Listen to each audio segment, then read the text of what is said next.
So what are some things that you've noticed with newer actors who are newer to sets? What do they ask you questions? Do they know that you're a team? Well, I think the one thing I noticed with the newer actors is that they don't actually ask me nearly as many questions as an experienced actor would. Okay. I remember one of my first great experiences with an actor on set. This was back in film school, but the actor was a very, very experienced professional.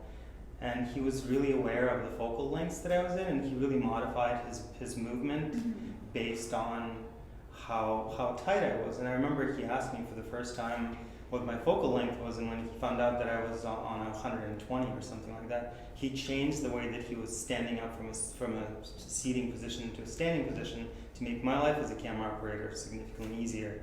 As I'm sure you're aware, one of the hardest things for a camera operator is to do a nice, even follow when an actor is standing up. That's incredibly difficult to do on a tight lens. So I very much appreciated his effort to make my life easier. So it is important that an actor has an understanding of focal lengths. Oh, it's incredibly helpful, absolutely. I really like feeling that I have a relationship with actors, and which is why I think when I step onto the set for the first time, I make sure to introduce myself to the acting team as soon as possible, because that also creates a level of trust and understanding, because you'll end up spending a lot of times together in very tight spaces and very stressful situations, so it's great to have that level of trust from the beginning. That's really nice. As an actor, I don't think an op has ever introduced themselves to me, and it would be really lovely to be able to build that from the beginning. So once a cut is called, the first person an actor usually sees will be the camera op. They pop right up behind the camera. Can you tell me about some of the issues that might arise from that? I know actors sometimes tend to want a lot of emotional, creative feedback. What sort of things are you allowed to give an actor at cut?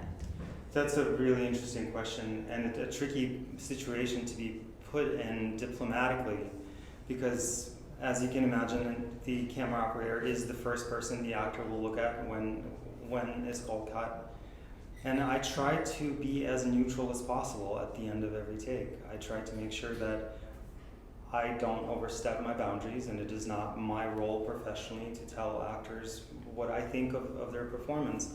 And frankly, I don't think I'm qualified to make that judgment, because there are other people on set, primarily the director and the director of photography, who are making that determination.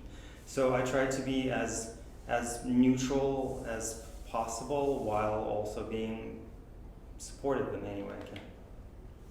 So don't get your feelings hurt if a camera op doesn't say that was good.